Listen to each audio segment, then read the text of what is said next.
this lesson, we're going to talk about how the chords we've been learning relate to the major scale.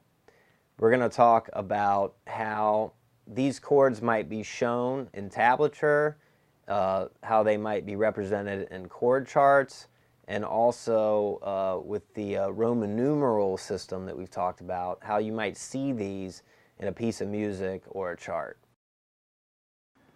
Okay, so first let's take a look at a basic chord chart that you would see that shows you how to play each chord. So this here is a G major chord, and the dots represent where your fingers go on the frets, and the numbers represent your fingers. The circles around the notes of the open strings indicate that you play those strings open.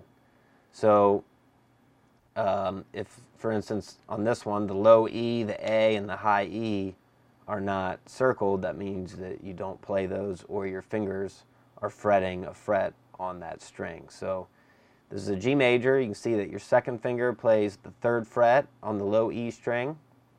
Your first finger plays the second fret on the A string, and your third finger plays the third fret on the high E string.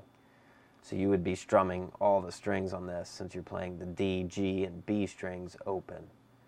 So that's kind of a basic chord chart you might see that kind of shows you the fingering for a chord. And here we have how you might see chords displayed in your tablature. So anytime the numbers are stacked on top of each other, that means you play those notes at the same time. So chords will be numbers stacked on top of each other. Here we have a G, and it's showing, you know, which frets to play there. And then you'll also see the chord name above the staff. So you can see that right here. And then we have an E minor. It shows you how to play that as well. So sometimes, you know, depending on what you're playing, you might not necessarily need to read the tab, but you could just kind of follow the chords above the staff. It will give you an indication of the harmony or chord structure of the song. So it's good to, like, when you're reading tab, kind of scan through there and look and see what chords are going to be coming. Okay, last I wanted to talk a little bit about the major scale or the diatonic scale and how it relates to the chords. So your major scale, for every degree of the major scale, you have a corresponding chord. And these can be represented by Roman numerals. So sometimes, instead of the chord name being above the staff, you might just see a Roman numeral, and that would indicate what chord of the key you're supposed to play. So this is good for transcribing pieces of music into different keys. So if, say, for example, a song was in the key of G, and the first chord was G, that's the one chord, or the represented by the Roman numeral 1. So you would know then, if you wanted to play that song in the key of A, that A, or the tonic, the one chord, is the first chord played. So here we have the degrees of the diatonic scale. The first chord, which is the first degree of the major scale, so our root note, is called the tonic, and it's represented by a capital I. Then the second degree of the major scale is the supertonic, and it's represented by two lowercase i's with Roman numerals. And that chord is usually played as a minor chord, and the tonic is usually played as a major chord.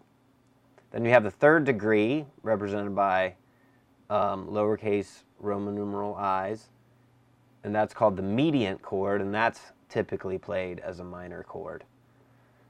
Then we have the fourth degree of the scale. That's represented by a capital 4 in Roman numerals, and that's called the subdominant chord, and it's typically played as a major chord. Then we have the fifth degree, which is represented by a Roman numeral 5, or V, capital V.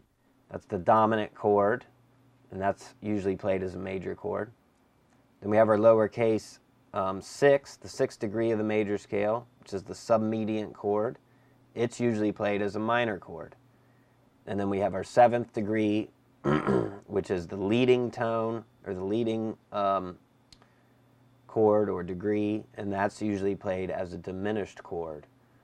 So you can see here, we've talked about 1, 4, 5 progressions in our 12-bar blues, and you can see that those are typically played, you know, as major chords, and we do that when we play that. Major chords or dominant chords that are similar to the major chord.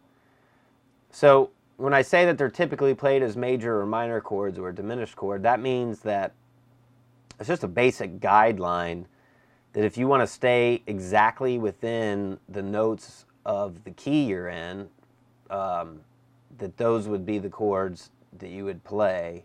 They wouldn't go outside or use notes outside of the major scale or the key that you're in.